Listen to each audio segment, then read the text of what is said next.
Our first time use technology, so I'm really excited. We can find it at our YouTube channel, Mobilize Missouri.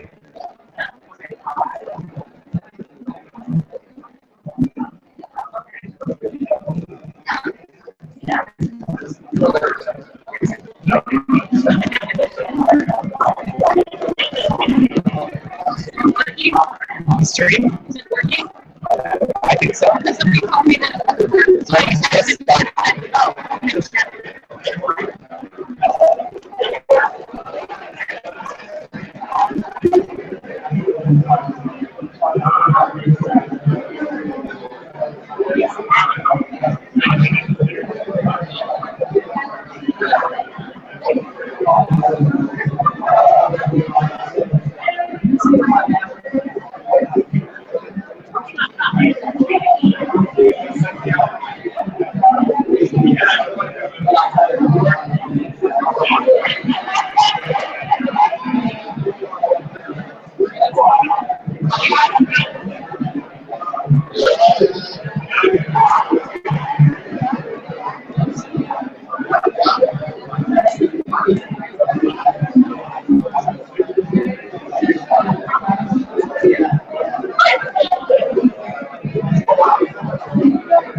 And Brian looking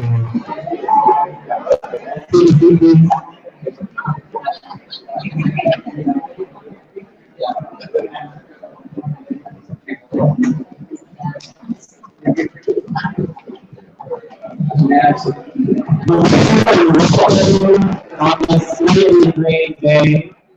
It is really good to see so many familiar faces as well as some new ones. My name is Brendan. I am one of the organizers with STL for Bernie. So many of you have probably noticed from the title of this event and also our groups on Facebook and everything that we are starting to roll out something called Mobilize Missouri. And as you might have put together so far, this is kind of the what we've been talking about is doing for a while. And really since we had that barbecue back in July when we had that first big kind of public gathering for Bernie and St. Louis. And what Mobilize Missouri is about is continuing the mission that Bernie Sanders has put before us for a political revolution at every level of elected office in this country. We need new progressive candidates in office at every level, from Democratic Central Committee all the way to Senate and everywhere in between. And that's why we're here tonight. And we're really excited to talk about how that all gets started with you tonight and also get some input from you. So I hope that everyone by now has had a chance to sign in at the front to stay up to date with what Mobilize Missouri is working on, as well as grab one of the surveys. The survey is one of the tools that we're using tonight to gather input on what you all would like to see Mobilize Missouri focus on. So we have a couple people here tonight who are going to give a little little talks, basically about the importance of the work that we're embarking on. And then we have someone from the Working Families Party here with us tonight. And many of you probably know the Working Families Party national organization started in the Northeast. And Nalini Stamp is here with us tonight from National Working Families Party, and she's going to give us a little overview of what they do, and then also talk about if they were to start a chapter here in Missouri, what we would do to work with them.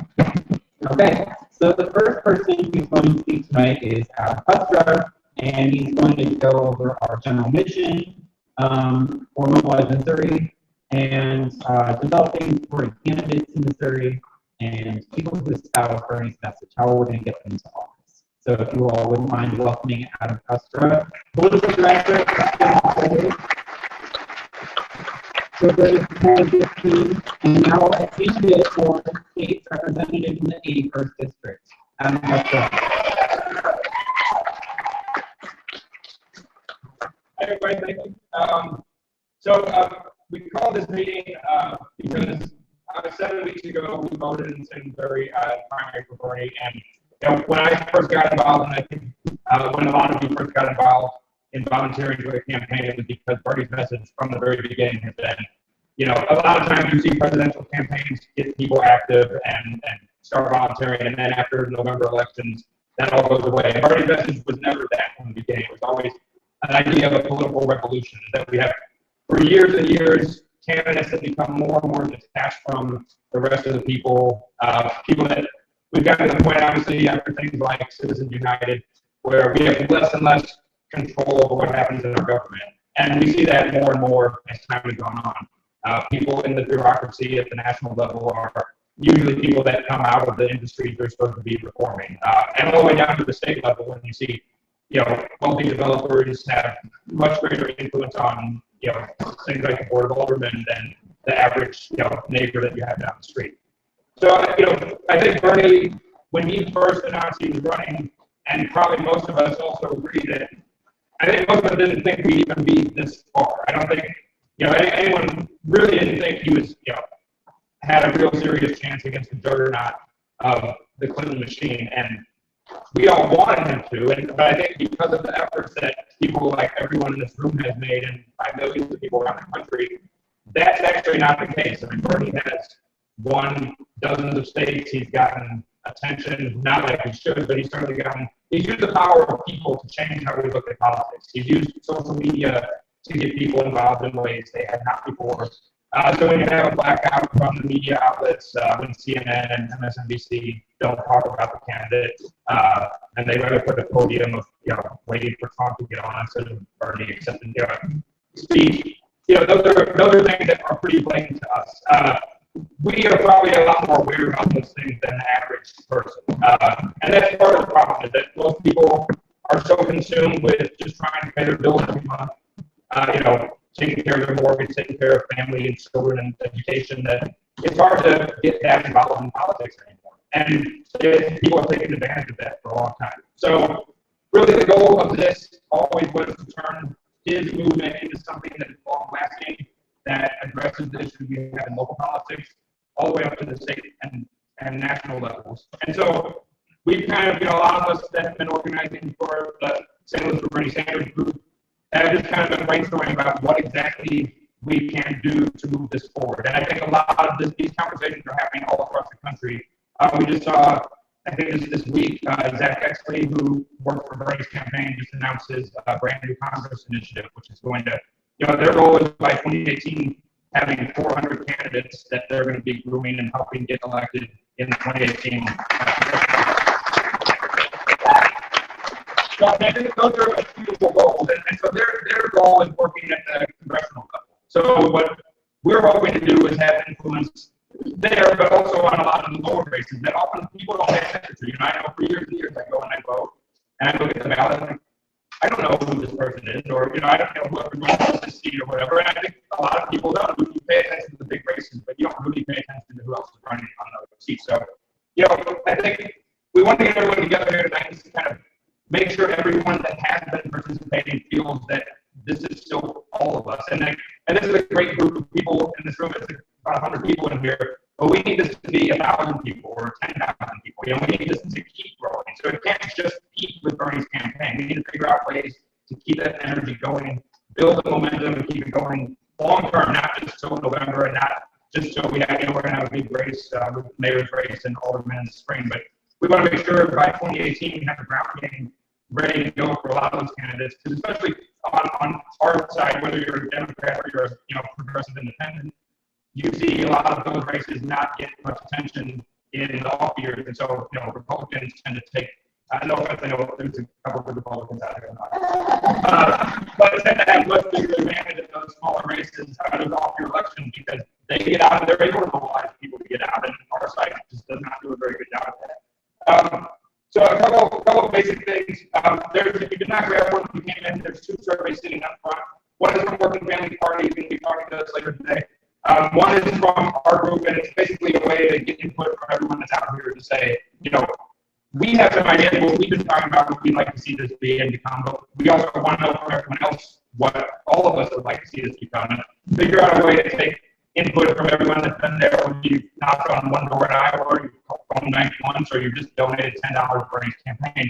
You're a part of this, and we need to make sure everyone continues to be active in this. So please take some time to fill out the surveys. If it's too wordy today, you can scan and email it to us. So there's ways to get it back to us later.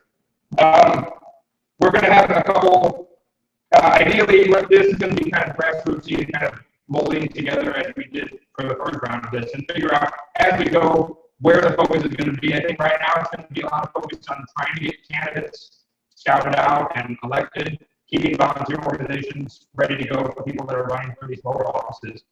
And then also, so we'd like probably some committees that we're going to be forming over the next month or two that people want to say, hey, I can dedicate 10 hours a week to this cause, or 5 hours a week to this cause. So I'm going to work on a committee figuring out how to recruit new volunteers, how to eventually, once we become a little more formal, do some fundraising and actually have some real power in politics, because obviously money is and we like to change how money is influencing politics, but money will always have a role.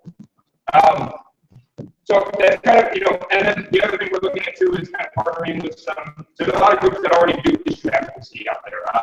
So we'd like to kind of get ideas from people about what those groups are that are kind of already working on finding progressive ideas and things that are helping, that they already have that groundwork. They already have establishments, like organization, not establishments. But that already has an established organization that kind of already knows how to, that already kind of knows how to work, and getting bills passed and research that we can kind of work with to use that information for the candidates that we're going to be working with. So basically, like I said, the main thing is please give us your feedback. That's going to be important. And also, please help us build this organization, because I think this is important to all of us and people who come out here on Monday night, if you didn't feel that this is something important. But it's going to take more than just us if we want to keep this really going. So we need to have, so that's the thing I'm going to say is, I think the main goal is we'd like to see this, our every other Monday meetings turn into maybe a bit of a speaker series, where we can invite, some speakers from around the country, or at least locally until we have money, to come talk and kind of give us ideas. And also, use these as we've done with kind of our standard socials to just get people together in a room and kind of share ideas. And so sometimes they might be at a bar, sometimes they might be at a big venue. We're working on potentially getting some candidate forums together for some of the bigger statewide races as well. So as soon as we get the details on that worked out, we'll let people know. So thank you for your time. Thank you for coming out tonight.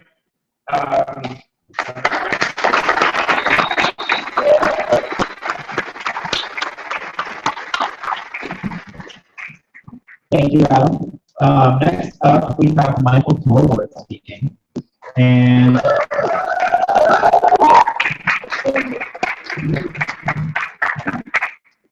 Michael's going to talk about the importance of defeating the Republican supermajority in the Missouri House and Senate and flipping red seats blue. And some of you may know that Michael is also a candidate for state representative in the 106th district, which is in St. Charles County.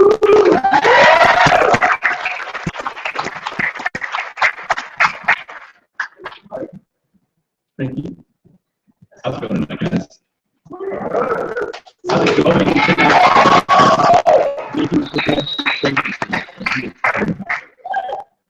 So, my name is Michael Gaylord. I am the representative of District 106, because I believe in progressive change. I was just in Terre Haute, Indiana this weekend, actually. I was just and a few others canvassing for Bernie Sanders because there's still work to do. For any of you who thought that the work was done, you were sort of mistaken, but I feel like everyone in this room never thought that for a moment here tonight. The work has just started. And as Bernie Sanders has said time and time again, it's bottom up, not top down. That's not how it functions. It functions from people like us working together and making change at the very, very granular levels. Committee, aldermen, aldermen, state rep, all of that. That's very important. It's not just about the president. It's not even just about the governor or even the Senate. So I'm glad you guys are here because this is what that's about. As being a progressive change in Terre Haute, you might find this mind-blowing, but they have open polling, right? So they can vote at any polling location in your county.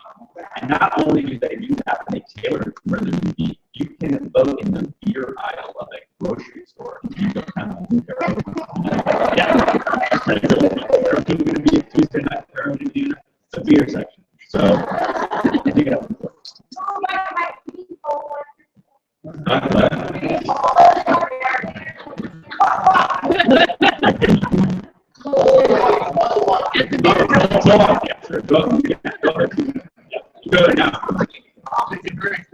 They don't serve alcohol, just so you know. Yeah, this is education. Sorry.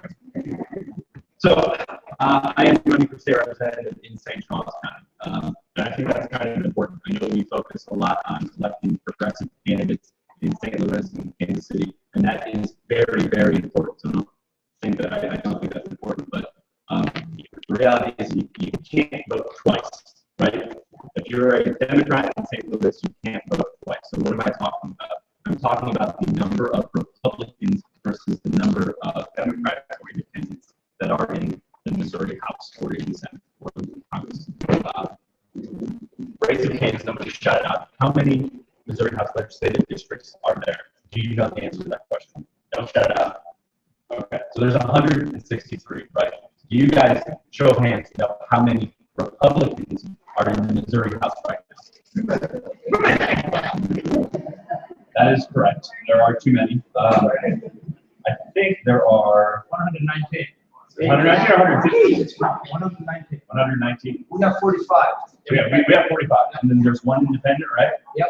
Right. So that means that the Republicans have a super majority, right? 77%. 77. Well, they have a very strong super majority. So we need something like 10 seats flipped. Is that 10? 10 seats? We're looking 10 to 12. 10 to 12. Who is this guy? Right? I love you. So we need about 10 to 12 seats flipped in the Missouri House to get out of that supermajority. Why is the supermajority bad? It's bad because they basically supersede a veto. So a gubernatorial veto does not matter when Republicans vote in a supermajority. So there's no healthy discussion that goes on. The Republicans can come up with something, they can vote on it, and as long as they all agree on it, it goes through. And the governor doesn't get to say, no, we can't do this. It goes straight through. There's no discussion. And that's not healthy. Even if it were Democrats had a supermajority, that wouldn't be healthy either, because no one would be there to challenge each other. It would just go through as they see fit. And we need to work hard to change that. As I was saying, Democrats in St. Louis can't vote twice. We need to do a better job of targeting seats that are red that we can flip blue. So we take ourselves out of that supermajority. I'm going to give you a few examples. What? I don't know what you said, but I'm probably so here are a few of the things that went through because of supermajority, and let me know if you like them or don't like them. So they passed a bill that reduced the period that unemployment benefits can be collected upon. Try to veto it, but I couldn't. They eliminated college scholarships for dreamers.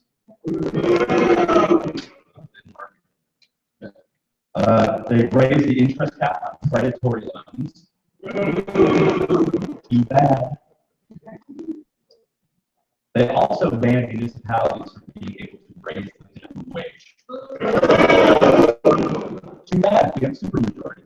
So the point I'm trying to make is these types of bills will continue to go through. Luckily, right to work didn't go through. That's a huge victory. Well, yeah, I'm pretty happy with that. But that's terrifying because it could have, right? It could have. So we need to do a good job of targeting seats throughout Missouri where we can flip them, right? So after the primaries in St. Louis, there was a lot of Democrats running. After that is where some of the campaigns like mine really start to kick off. So we'll have to rely on each other to start targeting these out-of-city or out-of-state races. It's very important. There's a few people in this room here who need your help desperately out in St. Charles County and elsewhere. So Mark's here. Mark. You can use your help in St. Charles. I also want to talk very briefly about the money situation. It's abysmal in Missouri. It's actually really bad. In 2008, there used to be, I think, a $325 contribution cap that you could donate to Missouri House State or Missouri race, Missouri House State Representative race. There was a $325 cap. Does anybody know what that is today? What the contribution limit is today? It's big money, right? So the Koch brothers can come to my state, to my district, and donate $50 to my fund, and it's legal. And it's legal. I mean, that has to blow your mind, right? The average district contribution breakdown, I think in 2014, the average district raised about $100,000 per district for a House of Representative race, right? That should blow your mind. There's 163, so that means there was over $16 million raised just for the Missouri House of Representatives. That doesn't talk about the state Senate races or the federal Senate races. I mean, I think between Carnahan and Blunt, they raised $22 million in 1 year for their race. That is a complete waste of money. It's a waste of time, energy, and nothing will change unless we start working together to pay for it. Start working very hard to keep that money out of it.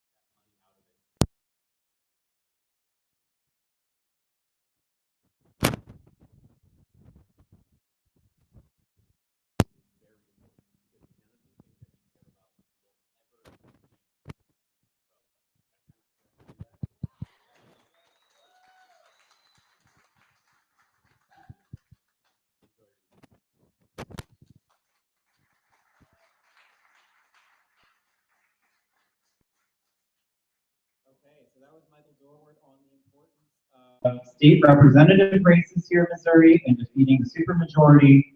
And now we are going to hear from Tony Zabrowski, who is going to speak about the Democratic Central Committee, what it is, why it's important that it becomes more progressive, and why it's important that it becomes more open and transparent. So Tony is a candidate for Democratic committeeman in the 8th Ward. And everyone welcome Tony Zabrowski, please.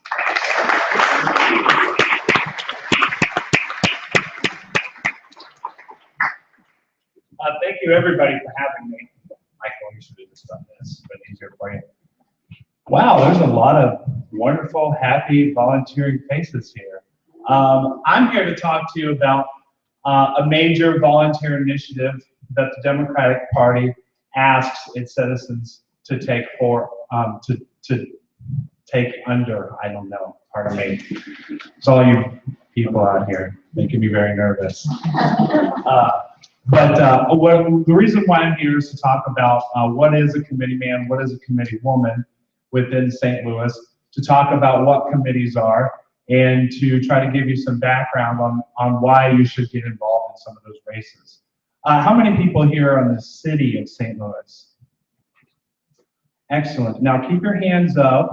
Keep your hands up. Now go ahead and put your hand down if you don't know what ward you're in. But if you know what ward you're in, keep your hand up. Wow, that's awesome. I think I should give you a round of applause. You're more educated about what's going on here in St. Louis, more than, say, 95% of the people that I meet out there. How many people are in St. Louis County?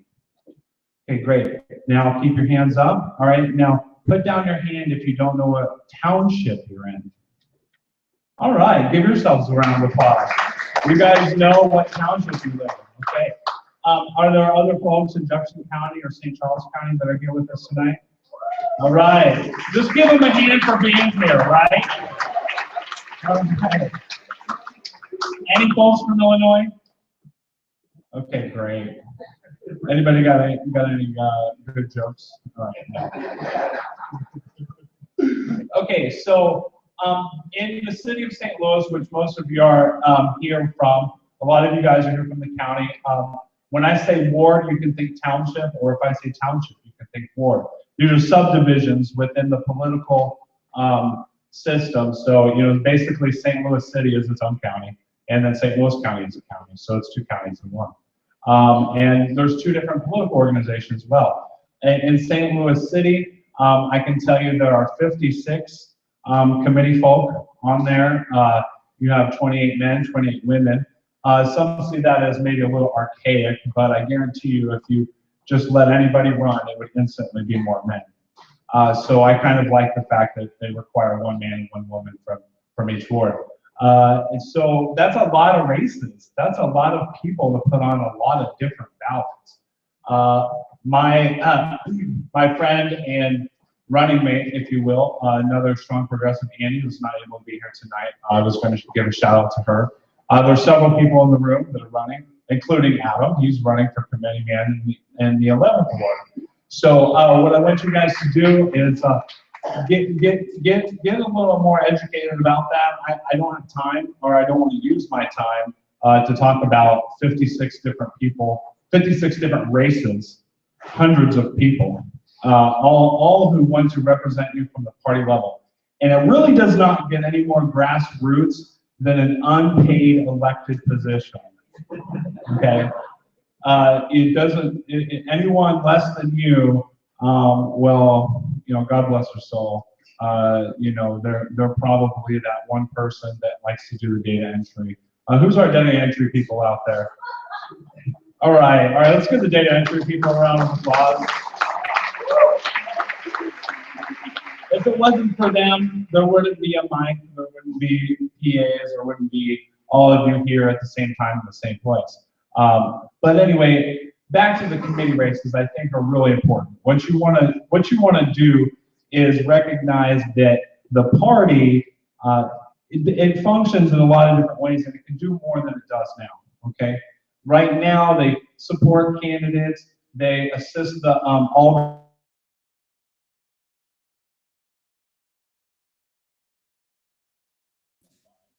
There are several wards within the city of St. Louis.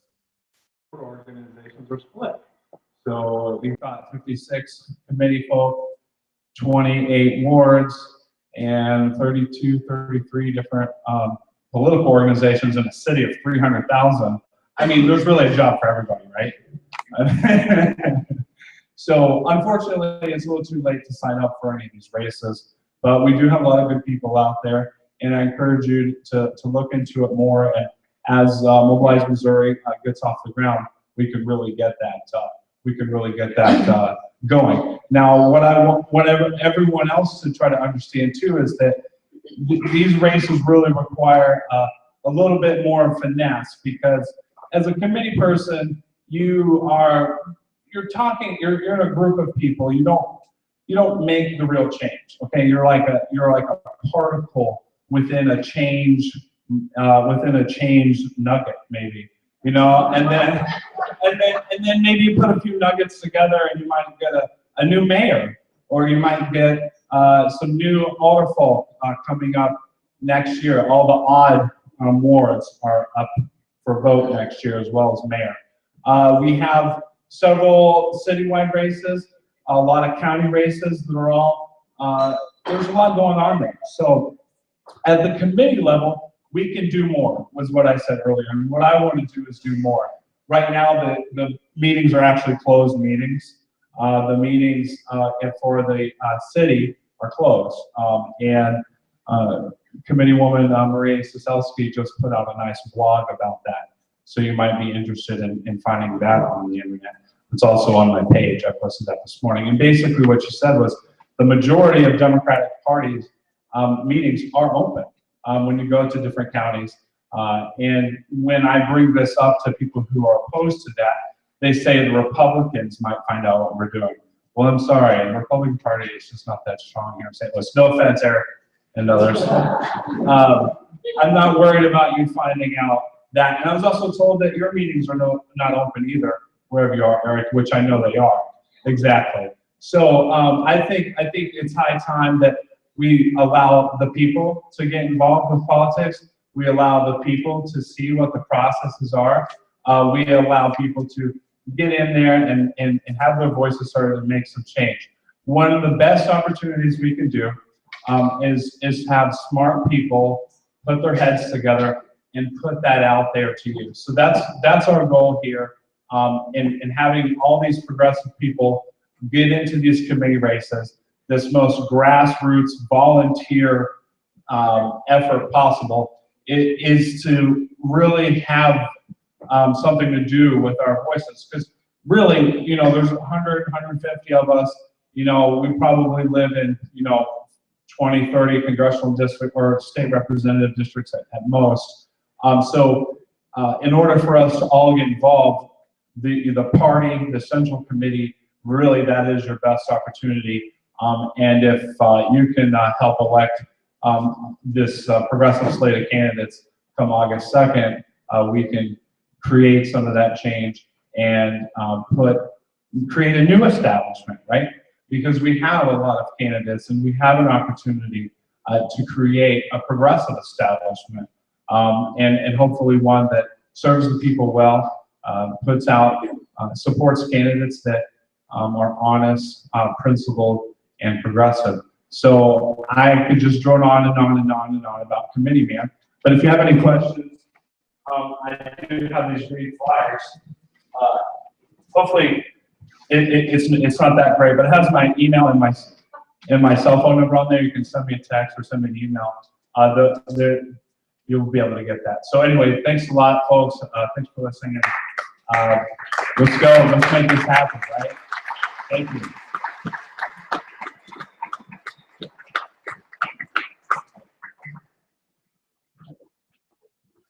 Okay, so if you want one of those green flyers, make sure to pick one up over here on the way out. This is very tall for me. So did everyone get one of these blue sheets? You might notice on the back a list of dates and times and events that are coming up. So you'll see the first on there. A week from tonight is going to be our Sanders Social Mobilize Missouri meetup at its old regular spot, Fortune Teller Bar, just down the street, 7:30 p.m. But another event I wanted to draw everyone's attention to tonight is on May 14th, you'll see that 24th annual Herschel Walker Peace and Justice Awards breakfast. It's a 9:30 a.m. thing today. And that is an event being put on by our friends over at the Workers Education Society. Niles, do you want to raise your hands? Niles is one of their organizers. He's been a very dedicated Bernie volunteer as well. And that is an event, it's one of the premier fundraising events for the Workers Education Society every year, and it's also the awards breakfast. We are putting together a table of Bernie Sanders supporters who are going to buy a membership or buy a table together. So if you're interested in helping out with that, talk to me or Adam or Mitzi or something, and we'll get you on a list. And that is a perfect segue because one of the honorees this year is Megan Elia Green.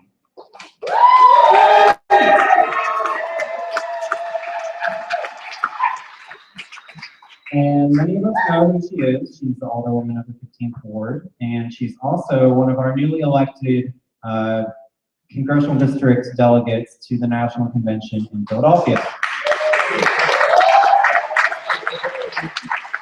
Which, by the way, for anyone in the room, the at-large delegates are open and are going to be elected at the state convention. So if you had your heart set on being a delegate in Philadelphia and being on the inside as opposed to the outside of the convention protesting or whatever you need to do, and you'd rather be on the inside, then you may run to be an at-large delegate in Sedalia at the state convention. You don't have to fill out any form up to this point.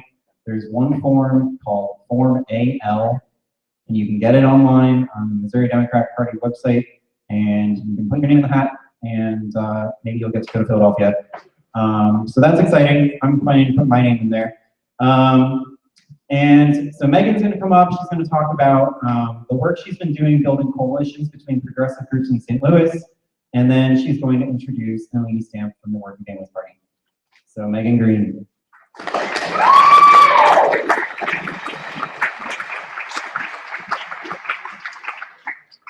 Thank you, and it's really amazing to see so many people here, some familiar faces and some new faces tonight too. So I wanted to give just a little bit of background about Working Families and the reason that we're here today. So I've been in office for about a year and a half, and I was kind of that unconventional candidate, ran as an independent in my first race, wasn't supposed to get elected that time. Then I dared to stand with protesters and before I was supposed to get reelected 5 months later, and it certainly wasn't supposed to get reelected that time. Was outspent 4-1 and had a lot of folks up against me, and I still won, and I won big with 73% of the vote. And so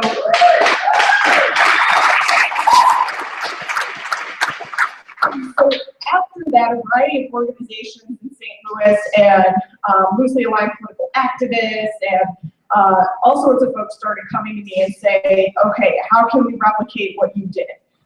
You weren't supposed to win the first time. You definitely weren't supposed to win the second time. So how can we do this?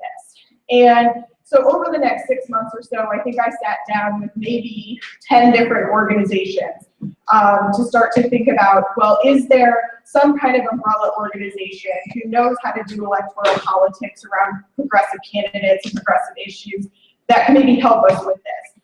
Because we have so many different groups who have different ideologies and different, agendas and strategies and all of that, but we have a power in a group of people who are all really committed to progressive change. So if we use that as the starting point for us, what does that allow us to build in St. Louis? At that same time, the Bernie campaign was really starting to ramp up, and we were starting to see a lot of folks come forward who wanted to get involved more in electoral politics. So I got a group of organizations together around the table. I think I gave the invitation out to maybe 10 different groups to come and talk about what it could look like if we, partnered with Working Families Party or a different organization to start to do some coalition building around progressive politics. Instead of 10 people showing up, almost 40 showed up, and that was a really good sign. And so after that, we started to have some more conversations and what could this look like? And through connections with MORE and with Local Progress, I was put in contact with some folks at Working Families National, and we started to have the conversation about what would it look like if we were to start a chapter here. In some places, they had come in at a state level. In some places, they were starting to come in at a local level. But Working Families was a big partner with the Bernie campaign. And so after a number of conversations and a number of small group meetings, and then learning that Working Families was transitioning some of the Bernie offices in Nevada over to Working Families offices, it became, when we have this so what's next conversation, it was natural to bring Working Families in to talk to us, to see what it would mean to have a local affiliate here, to see if it's something that we have the buy-in for, that we have the people power for, so that as we move forward, we can make those decisions. So I wanted to introduce tonight Nalini Stamp, who hails from Atlanta, visiting us to help us figure this all out and educate us a little bit more on what Working Families does. But she's been an activist, was largely involved with the Occupy movement, Tea Party protests.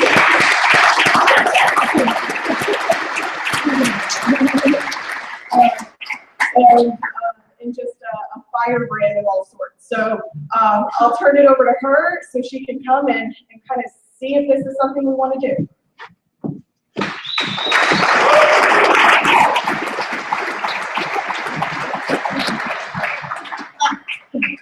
I'm short. How you doing, everyone? Good.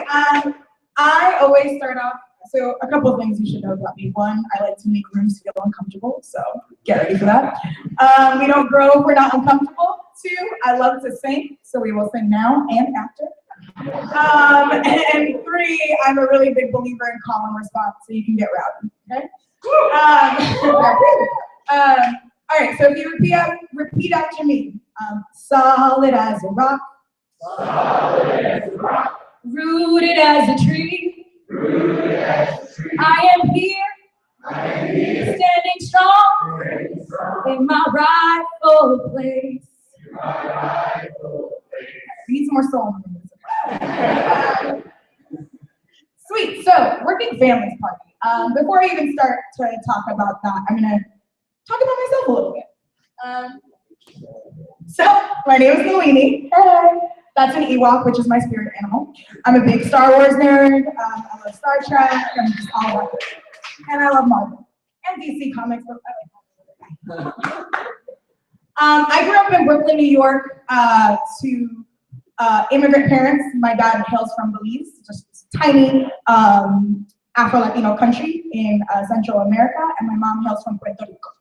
I grew up with a big family. That's me, really cute when I was a kid. And I grew up doing musical theater. That's me and Oliver. I was a theater kid through and through, and I was told all my life that if I fought really hard, I could end up on Broadway, which was my dream. Yeah, Broadway, that Broadway. And so I went to the most prestigious high school for performing arts in this country, the Fame School, the movie Fame. That was my high school, LaGuardia High School for Performing Arts and Music and Art. And when I was a junior in college, there goes. Speaking of music and art. When I was a junior in college, I applied for financial aid and they rejected me. The reason why they rejected me is because my mom, who's a lesbian, was taking care of her. This is before marriage equality passed. People don't realize marriage equality was actually also an economic battle. And because my mom was taking care of her partner who had multiple sclerosis, which is an incurable disease, and she had no job, they only saw that my mom, on her salary in New York, which is about 60 grand, was taking care of one child and taking care of healthcare to provide for her partner. And they were like, oh yeah, you can afford college. Joke's on me. And I began to lose hope. So much so that my senior year, I stopped going to school.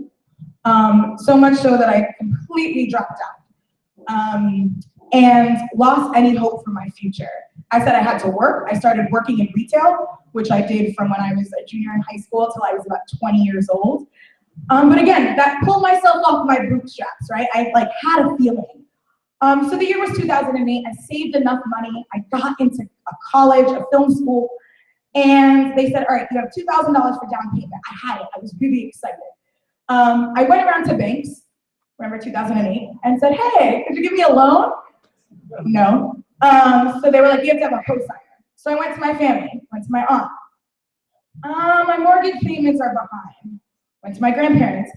Oh, we don't really have the business of a bodega. My grandfather used to own a bodega, which is a corner store. And then I went to my mom, and my mom was like, I'm actually about to file for bankruptcy. So there was no way that I was going to spend those $2,000 to go to college. I got my good enough degree, GED, think about it, in 2008. And that summer, I started knocking on doors for the New York State Working Families Party. The origin story, because, in fantasy, we need the origin story. So, the New York State Working Families Party was started by community-based organizations, labor unions, and individuals for the main goal in 1998 to both raise the minimum wage from $5.15 to $7.15 and to flip the New York State Senate. And I really want people to listen to the timeline and the years that I'm talking about, because I think in the era of like excitement, we're like, we're gonna win 100 candidate races, and then we end up winning 2. The New York State Senate wasn't actually flipped until I started working there in 2008. I don't know if everybody knows this, but for 40 years, and actually almost still currently, the New York State Senate was controlled by Republicans in a sweetheart deal with Democrats. They said, we are gonna control the Senate, the Assembly is owned by the Democrats. And most of those folks are now indicted. Welcome to New York. And so working families had this long-term strategy of we are going to flip this state senate. On a city level in New York City, before I had got there, they had talked to a young man named Bill de Blasio. And they were like, you have to run for office. He was a community organizer, was in our office a lot, and they made a 7-year plan to make sure that we made the conditions for him to win mayor. That was like in 2007. He won mayor in 2013. So I want to make sure that people understand that local politics is a long stride and a long haul. Glad you agree. So in New York, we have the power of, that's actually me when I first started. I'm so young. I'm 29 years old. I started at the party when I was 20. So we have the power of the ballot line. But soon we learned, for some weird reason, that you didn't need just a ballot line to create a massive political movement. This is our movement, right? I'm glad nobody reacted. This is the Tea Party. But the Tea Party was a big indicator to us that people were getting in the streets and saying, we are going to primary Republicans. And most of the work in New York, a lot of people are like, oh, we can't do working families here. We don't have a ballot line. In New York, we have a ballot line because of fusion voting, and we have it in Connecticut and Oregon as well. But a lot of our work is primarying bad Democrats, primarying corporate Democrats, primarying Democrats that don't actually stand for the people. Then the next year, all day, all week. I was in jail this day, I think. It wasn't December. This was the day after the day that we got kicked out of the park. I was thrown in jail and it was my birthday. That was so much fun. I spent the whole 48 hours in jail, but it was my 24th birthday. So with the rise of the Tea Party and Occupy, we had to make a choice. Try and get fusion everywhere, or take the core components of Working Families Party, WFP, to create a national party. This is a perfect, so a lot of people say like, and I want to be really real because I know that this is tension, and I straddle this weird world of I'm in the institutions and I'm also on the streets. And it's really interesting because a lot of times, and especially during Occupy, this was actually, I don't know if you might recognize him. I mean, de Blasio's behind me. This is me. That is Bill Lipton, who is our New York State Director, next to me on my left. This is right before we were going to get evicted from the park in October of 2011. But I say this picture because this sums up what we actually need to create a seismic political shift. Everybody's talking about political revolution. We need the grassroots movement, but we also need institutions. And I know a lot of people go, oh, boo, institutions. But we have to actually realize that institutions create political change. And also you can move institutions. When before Occupy, Working Families was in a totally different place. But they allowed people like me who are staff members to just be in the movement, not with any strings attached and not co-optation, but to actually be in the movement and help out. And this, if we didn't get all these elected officials, this happened within 24-hour notice. We have the future public advocate there. We have the speaker of the city council now, Melissa Mark-Vivierto. We have right behind me Tish James, who was one of the first Working Families only candidates in the country. And we have the mayor, the future mayor of New York City, standing behind me. What? But this was done because we actually made sure that the movements were talking to institutions and the institutions were talking to the movements. I also want to just talk a little bit about de Blasio. So, when we think, yeah, and nobody's perfect. I want to be really real, and the reason why I'm going to say that, and if I would ask you to please not interrupt me again unless we have a dialogue, but the reason why I'm saying that is because, so, who knows about stop and frisk? Yeah, stop, question, frisk. I was stopped and frisked about 3 times growing up in New York. It is humiliating. It is degrading for a woman of color, a Black and Latina woman, to be searched on my corner to ask for my ID because I was speaking Spanish on the phone to my grandmother. Christine Quinn and Bill de Blasio were neck and neck, and everybody said Christine Quinn's a shoo-in. She was the chosen pick for Bloomberg. She was a lesbian. She would have been the first woman mayor of New York. Bill de Blasio said, stop and frisk has to end. And then we were able to, right before, he said, I'm for paid sick days. Christine Quinn didn't say that. Bill Thompson, a lot of people didn't say that. And what happened? Right before de Blasio gets elected, and really, it's one of those things where it's like heartstrings. We were able to pass the Community Safety Act, which was built on a coalition of Black and brown organizations, working families party, labor unions, that said that we could sue the police for racial discrimination. And I know, I've been down this road. I've been working in electoral politics since I was 20 years old, and I was jaded.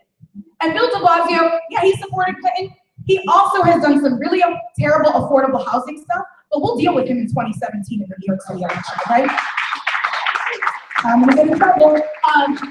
But, right, no candidate is perfect.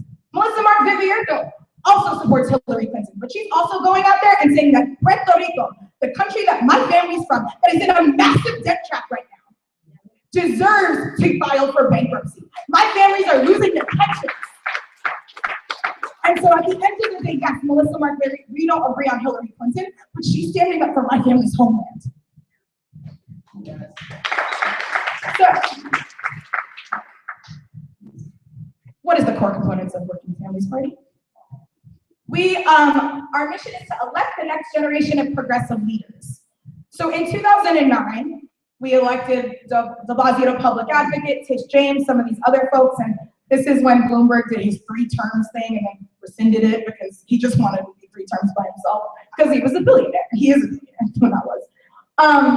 But one of the beautiful things about 2013 wasn't actually de Blasio.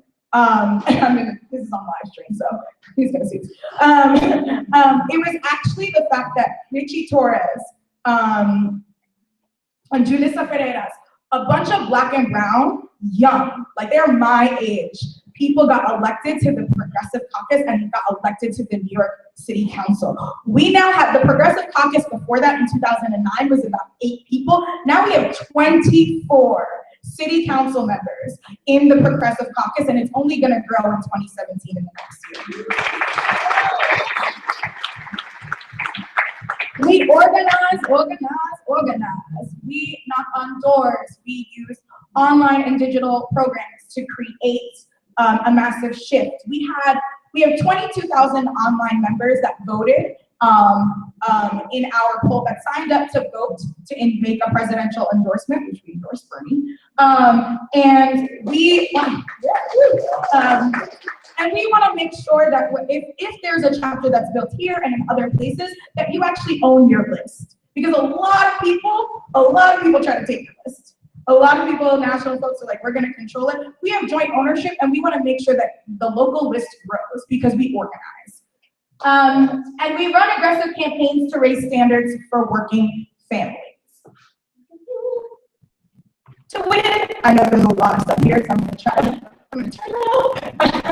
out. So we have 3 candidates. As of this year, we have 3 people who actually ran on the Working Families ballot line alone and have won. 2 for the first time in state legislators, and that only happened in 2015. We've existed since 1998. Think about it, only 2. And this is where we actually have the ballot line. So Ed Jones, first ever WP legislator candidate in Connecticut. I forgot to finish that sentence. paid sick days in Connecticut, New York City, Oregon, Montgomery County, Philly, and County. Diana Richardson, first member of WFP state legislator in New York. We participated in a coalition of organizations to bring Jesus Chuy Garcia to a runoff against Ron DeSantis. And that was huge. That was huge. We finally got paid family leave in New York, and the minimum wage rate is one of the most progressive, yes. And we helped establish the Progressive Caucus in New York City Council and helped them elect a slate of young people of color to the city 2013. And I talked about the Community Safety Act. So we like winning, and we like building power. And sometimes that means that we endorse people. I mean, there was a big, and I'm never going to run away from it. We're not going to talk about it because it's so hurt. But we endorsed Cuomo in 2014. But that was a long battle.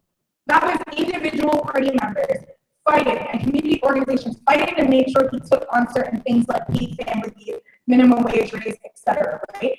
And we built, and we were able to build Semper Teacher, and now she's running for Congress, and which is actually really amazing. Bernie Sanders is awesome.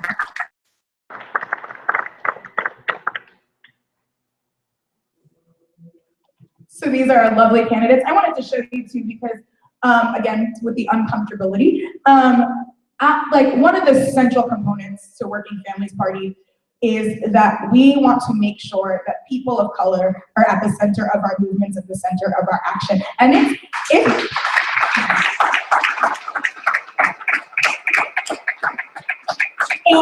and unfortunately, both Occupy and unfortunately the Bernie movement has been seen as, and sometimes is, super freaking white. And I'm sorry, in this day and age, where we're talking about race, where I'm worried nightly that my nephews might get shot because of the color of their skin, where last weekend, I literally had to, oh man, we had to face off white supremacists in Atlanta. And not just like, oh, no, actual white supremacists that were flying Klan flags and Nazi flags in my face. This is the day and age that we live in, and people need to understand that this exists. And so we need to always make sure that people of color are at the center and lead our work. And it's a principle of ours that we make sure that if we have a room full of people, there better be half people of color in the room, or we're not doing our damn job.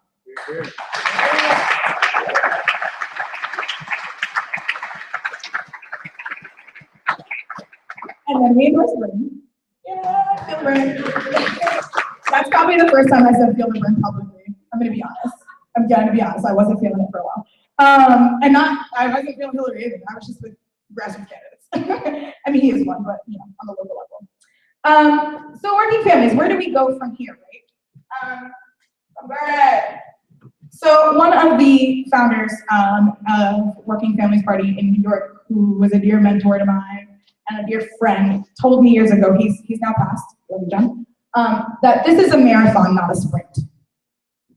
And those words have stood with me for 5 years, over and over again. Because every time I remind myself, we gotta do everything really, really big, and we gotta go, and I'm young, and I can do it, yeah. I'm reminded that it takes a slow process, and it takes a 10-year plan.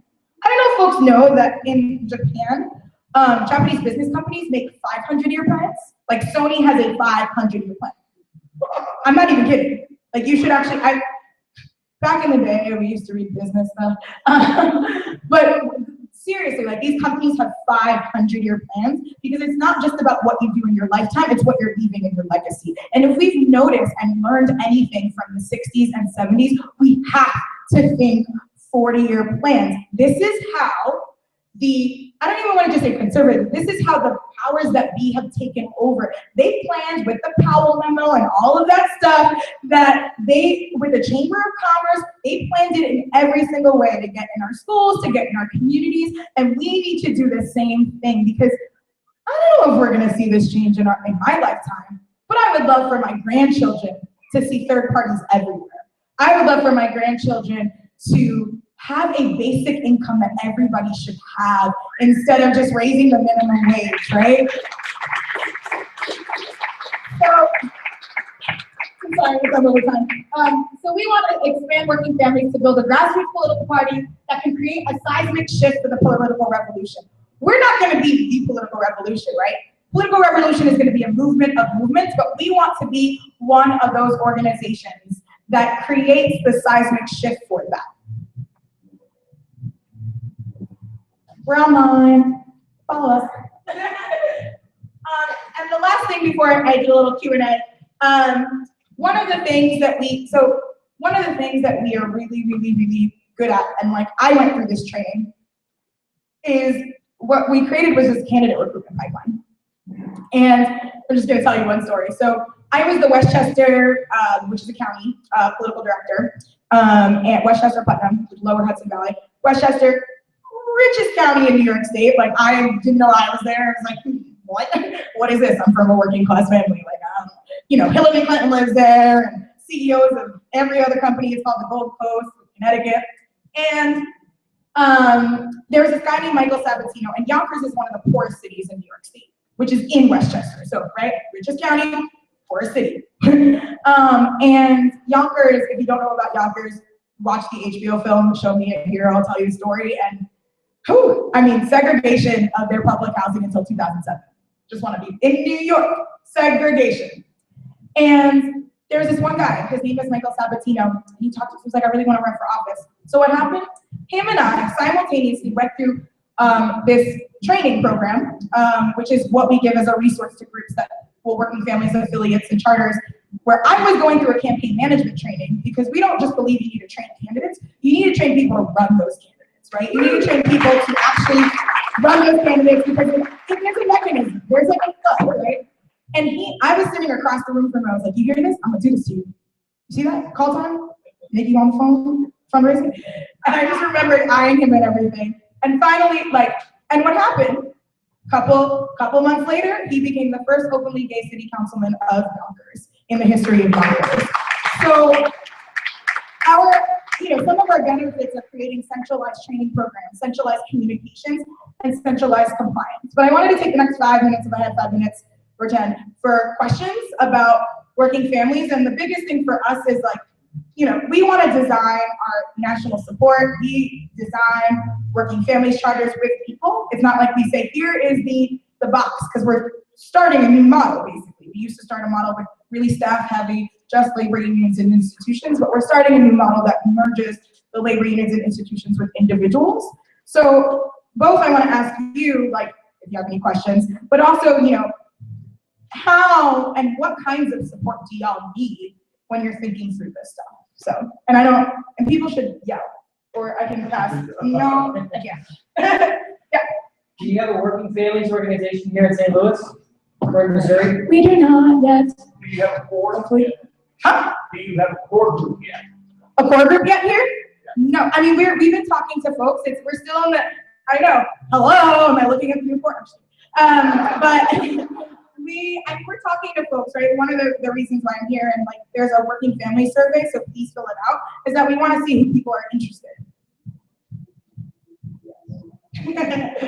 That's easy. All right, bye.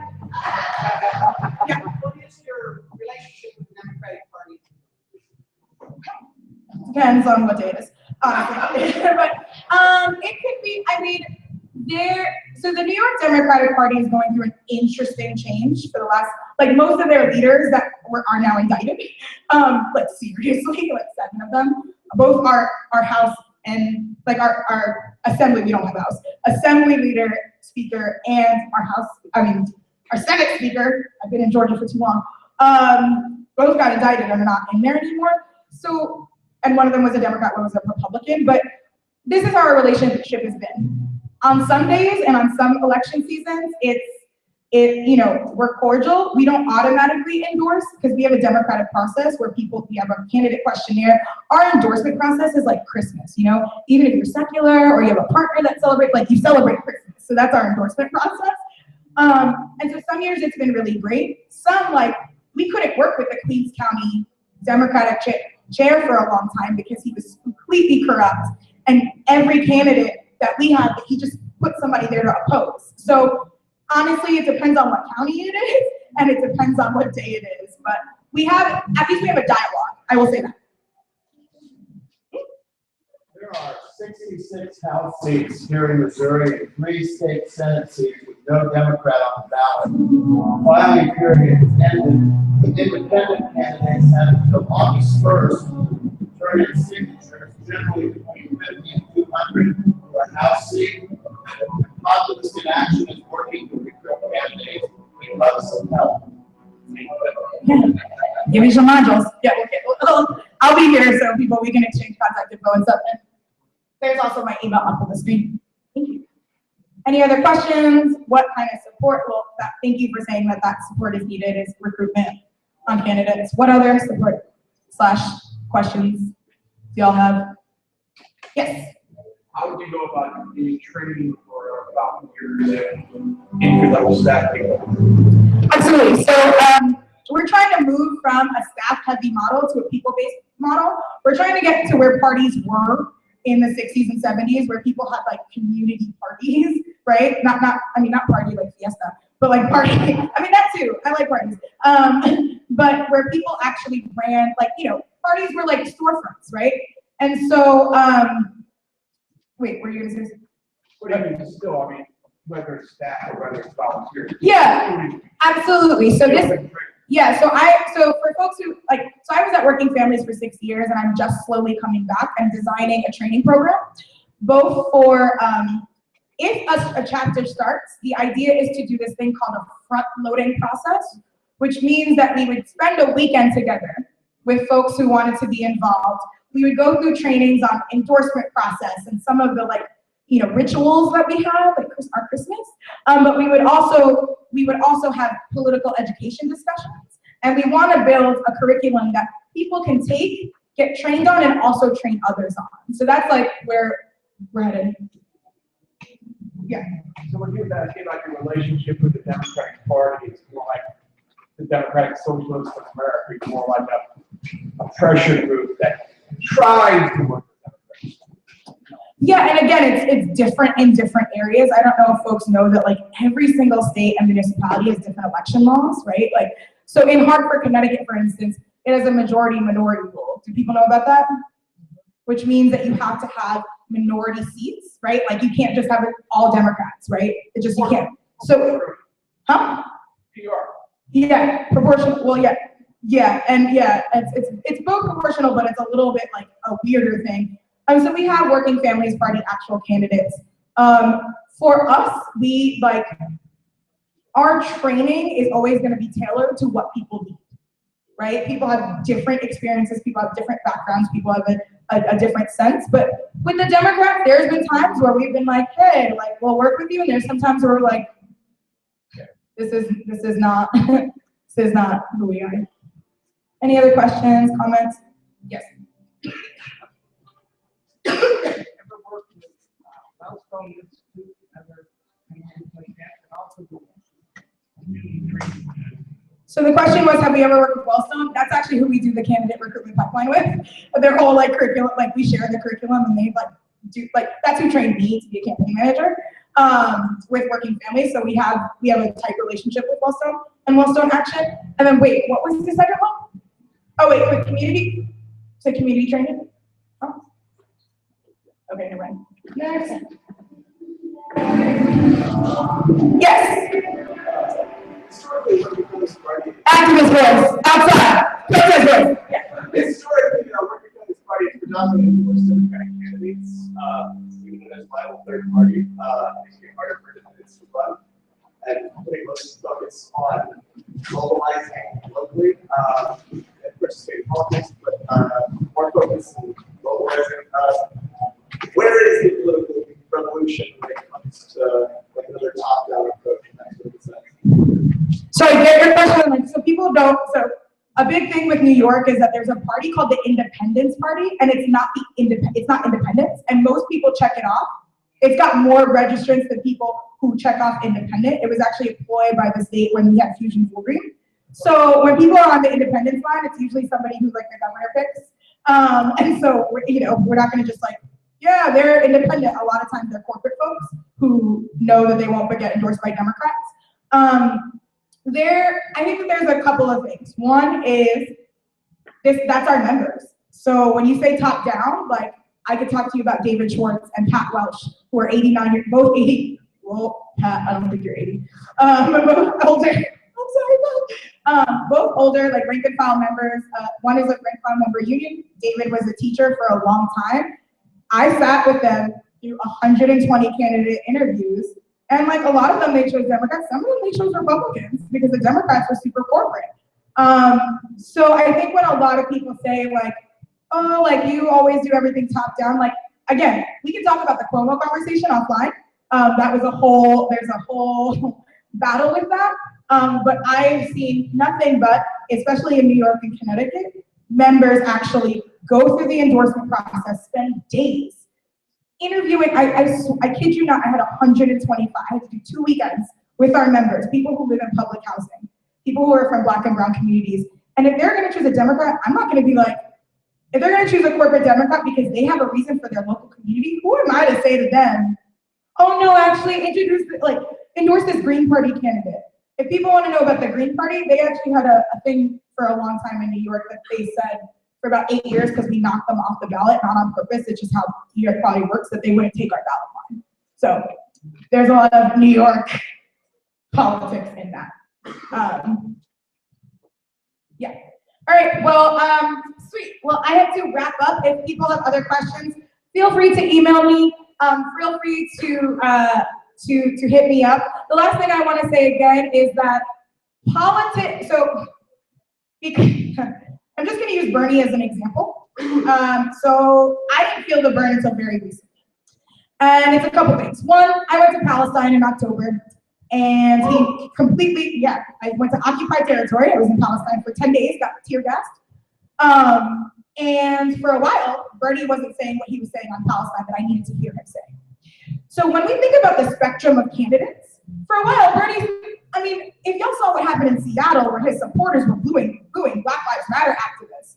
So for me, I think when we look at, there's never going to be a perfect candidate all the way down.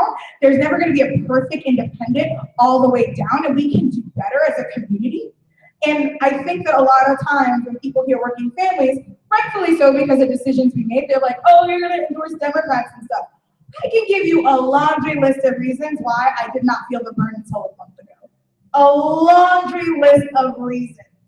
Laundry, especially as a Black woman.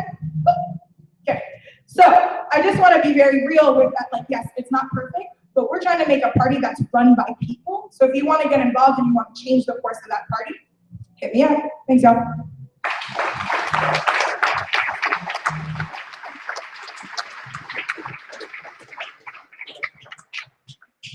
Hey everybody, that was Louise Sam from Working Families Party. So Working Families is a group that, like we talked about having, wanting to have speakers come out. They're a group that's looking to get involved into politics in Missouri, but there are other groups that that maybe already are involved and they just want to talk about specific issues and whatnot. So that's, we're glad they were able to come out here. I know she's been running all over St. Louis today talking to various other groups, but this is, there's a lot of similar values, and it's nice to have kind of look at something that's similar to what we're maybe doing in the same kind of lines here, but that's been established for a long time, that has things that we can look at as, how we can get involved and how we can formalize our structure. So I just kind of, we're going to wrap this up here. Just so everyone knows too, there's the Cherokee Street Progressive meeting that's going to start at 8:30 down at Yaki's. So everyone, it's kind of the after party-ish thing. We can also, if you're not going to that, go to Fortune Teller Bar for our usual Sanders social locations. And then I just want to recognize really quickly the large number of candidates that are in this room right now. Because honestly, that's why a lot of us are here, is because, again, they're talking about getting involved. Well, getting involved also means taking a stand and putting your name in the hat and running for office. So, I think a year ago, I never in a million years thought that I would be doing that, but I am. And I think probably I could speak for at least half the names on this list that might agree with that statement. But so I want to quickly recognize everyone. And a couple of the bigger names I'll bring up real quick so they can have a moment. They're politicians, please, a moment. So the aldermen that were here, Christiane Garcia, Scott Ogilvie, Megan Green, they're all already elected, so they don't count as much. We don't need to support them, right? They have their base. As far as committee seats, and if I miss anyone, I apologize. I tried to look around 10 different times. Committee people in St. Louis City that are either here currently or were here. Tony Zabrowski and Annie Bryce running in the 9th Ward. Max Cassidy running in the 10th Ward. Tori Park in the 15th Ward, although she doesn't have a challenger, so she's kind of elected already to it. Madeline Buto in the 14th Ward. Glenn Burley in the 20th Ward. And our favorite Republican that's gotten picked on numerous times tonight, Eric Shelquist in the 20th Ward as well. Eric is also running for state rep in the 78th district, assuming he wins, because I think he's unchallenged. And Bruce Franks is also running in the 78th, so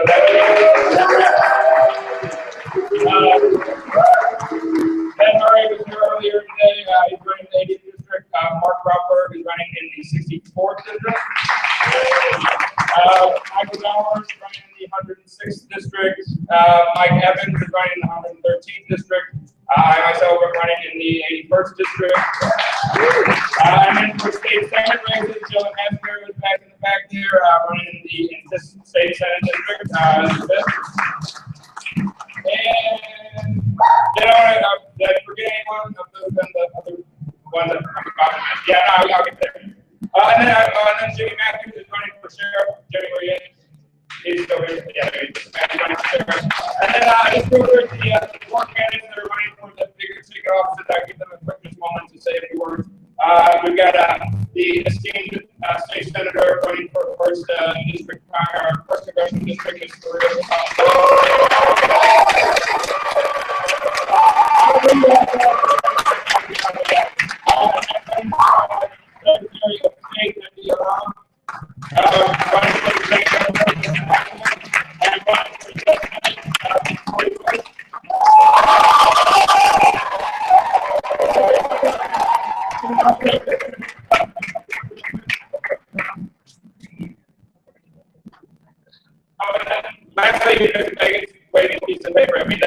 make sure you fill out these surveys, and that's actually really important for us. That we do want to know what we can do more about these. We don't want to just have meetings like this that we think people want to have, so have meetings that people actually want to have. So. All right, Senator, start it up.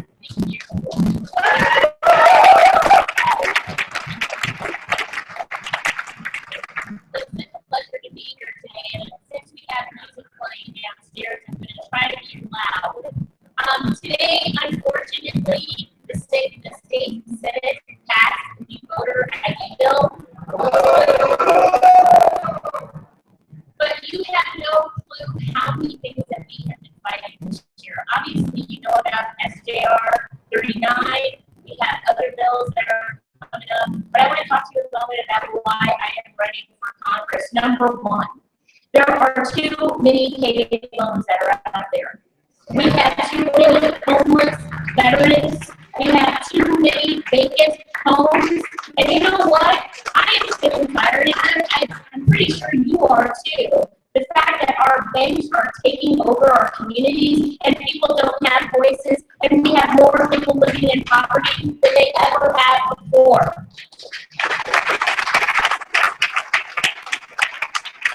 My state right now, though, has to do with radioactive waste. And a lot of people talk about, hey, this is St. Louis County, but it all started in St. Louis City.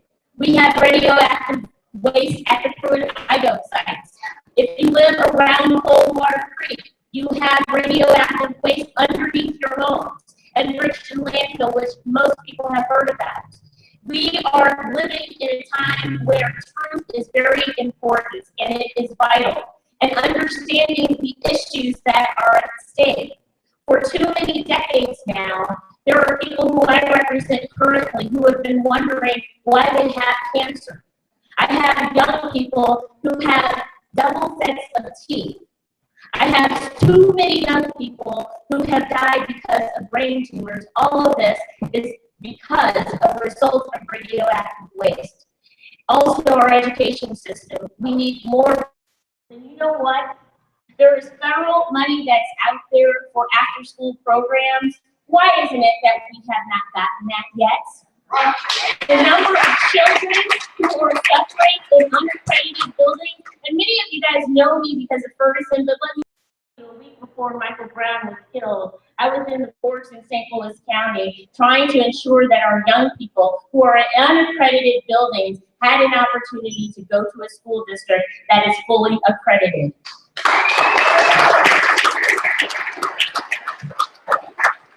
And let me also tell you, I was the only state senator who sponsored Fight for 15 this year. The only one. And so what we are doing, what Bernie talks about, is distinguishing ourselves from being the establishment and the grassroots. I've always run grassroots. But let me also tell you, I've also had billionaires against me. Have any of you guys heard of Rex Seenfield? $60,000 against me. $60,000. Oh, Koch brothers, they gave to my opposition, who were Democrats. So when I talk about fighting the establishment and fighting billionaires, I've been there, I've done that, and I have still won. And let me tell you, I'm not going to shut up. Not one moment. And if it's uncomfortable to you, then too bad.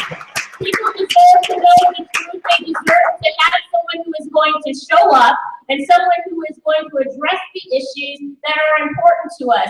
All of these children who have been suffering for so long, who are not given an opportunity, deserve an opportunity. And I would love to have the opportunity to continue to talk to you, but I'm sure I'm over my 2 seconds that Adam gave me. August 2nd is the election. I am running against a 48-year term name incumbency. 48 years. There has never been an African-American woman to represent Missouri in Congress, ever. I'm not saying that's the reason why you should elect me, because it's not just the reason, even though it would look nice for us, especially with what we've been going through so long. But you deserve someone who went to school in Missouri, someone who is the next door neighbor to you, someone who goes to the coffee shops. Yesterday, I was with activists at the South City Diner. Before that, I was just right down the street at the Mud House. You want someone who's going to be in your neighborhood when you least expect it, and someone who understands the issues that we are dealing with every single day, and not apologizing for being a very local person, which I promise to continue to do.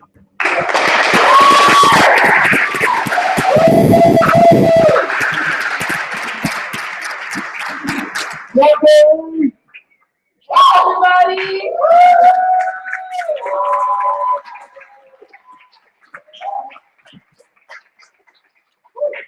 So as you know, first of all, you know I can't do this without you. We can't do this without you. So the reason why I'm running is because of you. You give me the fire to run. When they tell me, Corey, you know what? We want you to bow out of the race. You know, when my opponent comes and says, bow out of the race, and when all the emails come in, I get flooded with emails that say, we love you, but get out of the race. Don't run against that person. But the reason why I can't withdraw is because of you. It's because you are what carries me, what pushes me, because this agenda cannot die. And the only way it dies is if I sit down and listen to those that tell me that I can't do it.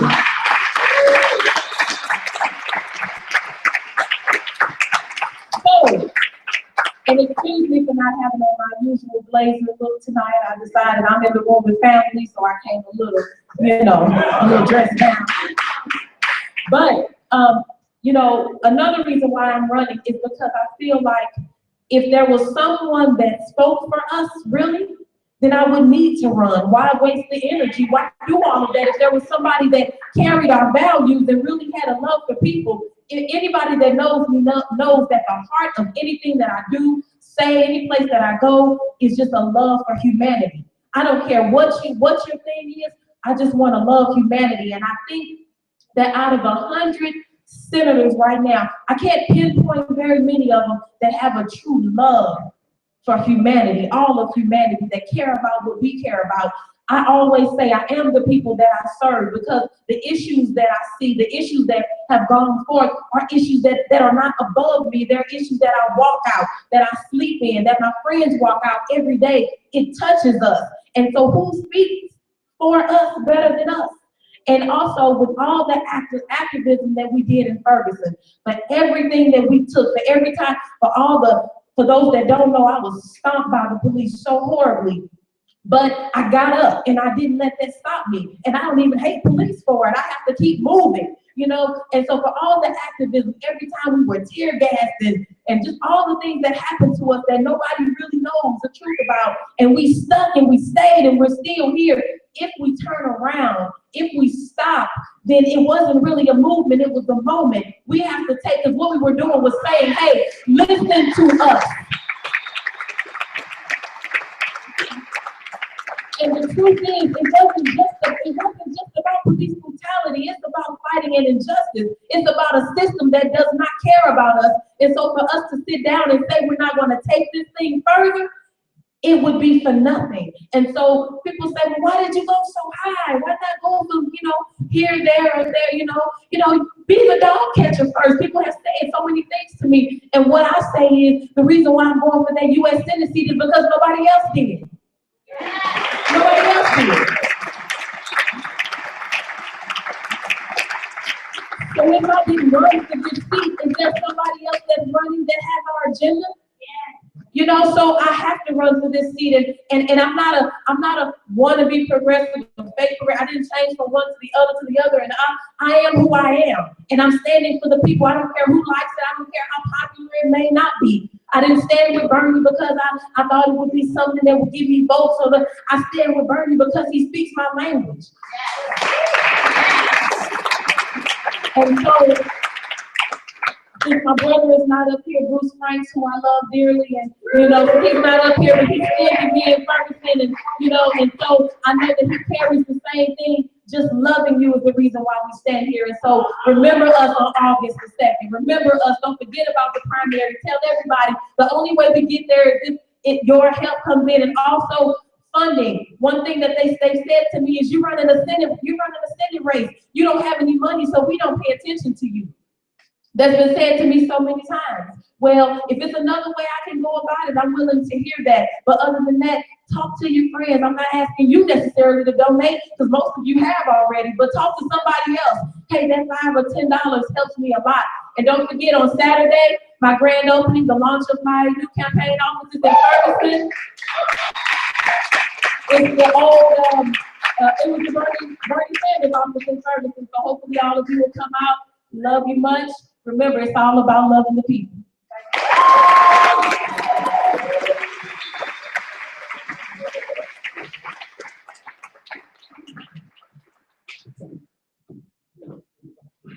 Well, that's a whole lot of hands. Please give yourself hand, please.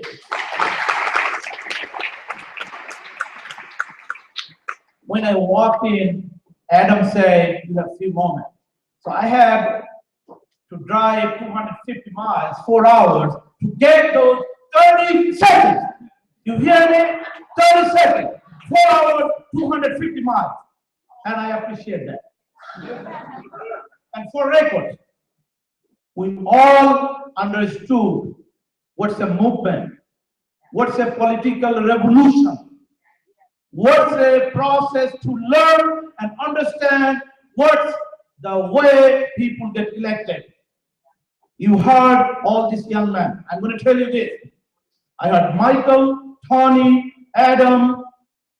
They're fairly new, and they put their head in the political process. You have to give them the power. It is you who empower people like us in the grassroots level. My example, I came to this country in 7 days, not in a month. I joined in the military. I served in Iraq. And when I was sitting, I was thinking every single day, Lord, would I be going back home? Would I be reunited with my unborn child? My wife was left behind by herself in Germany. And indeed, I have seen death every day. Came up with 70% of PTSD, post-traumatic syndrome disorder, and that is curable. I'm working so hard.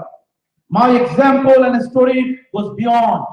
I'm gonna say, M you're gonna say D. When I say M, please say D with me. M, M, M. So my name is MD, is gonna go on the ballot. And this man is stand before you and testify. This is my country. I have done everything to stand for the solidarity, stand for the Constitution and the freedom that what I defended. You, me, we enjoy that every day. And today I'm ready to lead those who need the education, who need the leadership.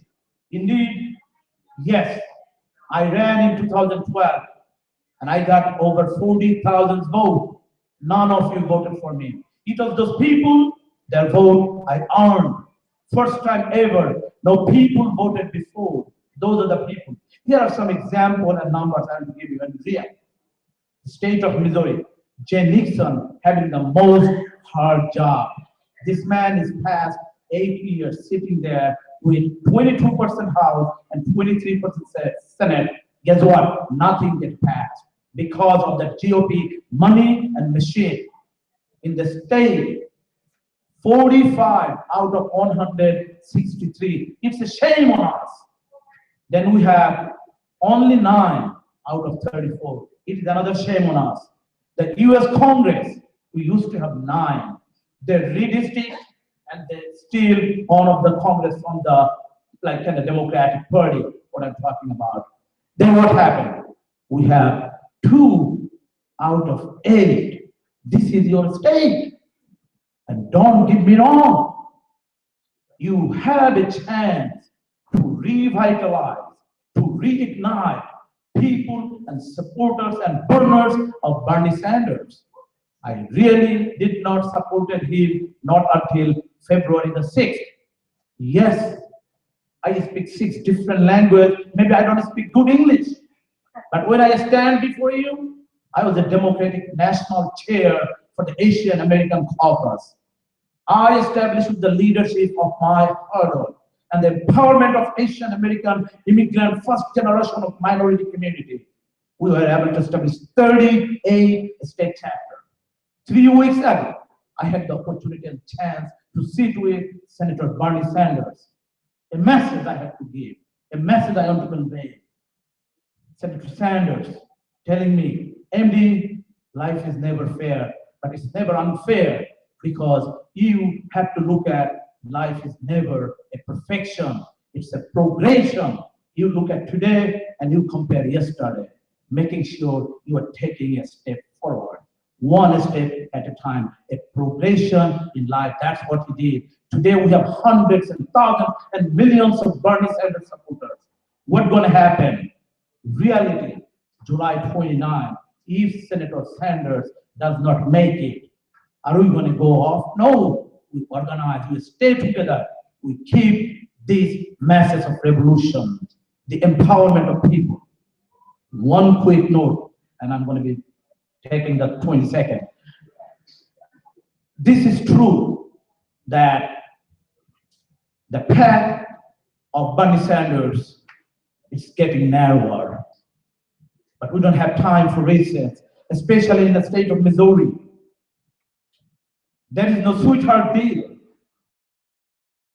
Republican, i.e., if Donald Trump wins, whole Democrat will be losing because of the slave vote. On March 15, we as the Democrat, both win from Hillary Clinton and Bernie Sanders. We went to the polls. You know how many number? It's not that good. 630,000 people only. You know how many Republicans went to poll? 1.1 million. How are we going to be fight this as a generation? God forbid, Donald Trump win, we will lose our governor. We lost our senator. I'm talking reality. We're going to lose our Secretary of State, State Treasurer, Attorney General, and they have the Lieutenant Governor. What we need to do? Go back to a place, make sure, call 10 people, make sure have them engaged and have them educated. voting is the number one. And I'm so glad to call myself a proud Democrat. As I say, MD, MD, you will see my name on the ballot. I'm running for your next Secretary of State, and I'm totally qualified with my education, experience, capacity, and contribution. So make it happen. A blue Missouri India with the power of Bernie Sanders. Thank you so much. God bless you. God bless Missouri. Thank you.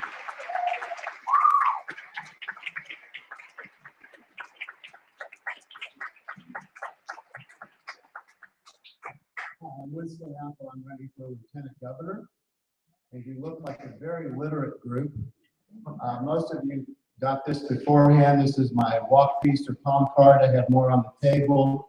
Appreciate it if you get one on your way out. If you didn't get one, tells you a little bit about me and some very Bernie Sanders-like ideas that I've been pushing for a few years on the back. I also am the founder of a group called Populists in Action. More on that in a minute. I'll jump to this next. You'll see on the walk piece, the palm card, that I wrote a book. I taught high school government economics and history for 21 years.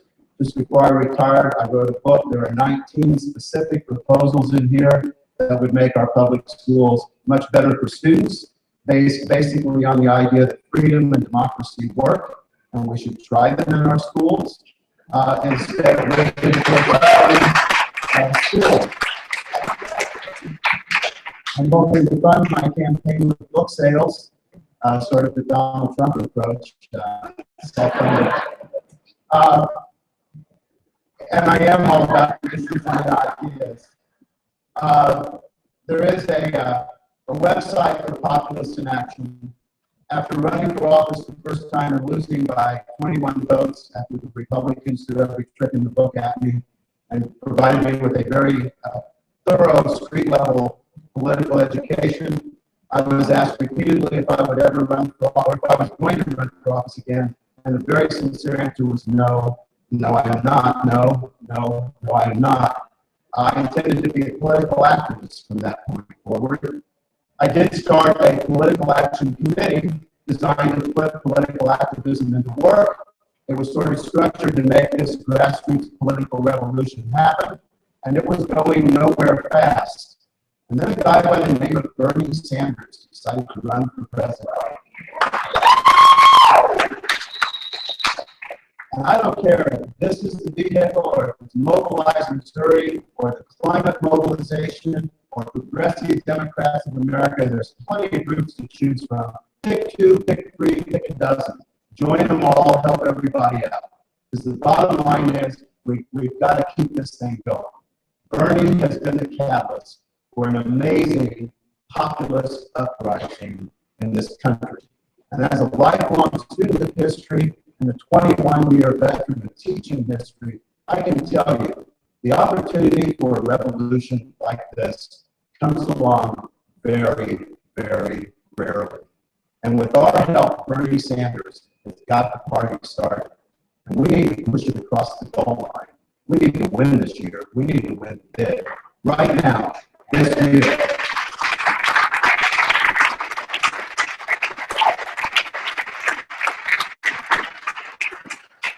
And that only takes one thing. It takes each and every one of us to stay in the game, to stay focused, to stay committed. I'm from Kansas City. I drove just as far as MD did today, but I'm going to talk a little bit less. We should have. Well, we had a couple stops to make on the way. I had a couple of them. But I will tell you this, and I hope we have an I-70 series this year and every year in the World Series. But as a Kansas City Royals fan, a long-time, long-suffering Kansas City Royals fan, even when they were losing year after year, I never left the ball game that I went to until the game was over. This game ain't over. This game is not over. And when the bottom of the ninth is over and done, we will have won.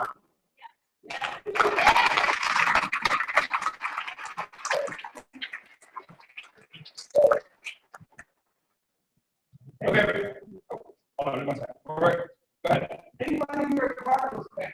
What happened in the World Series? The Cardinals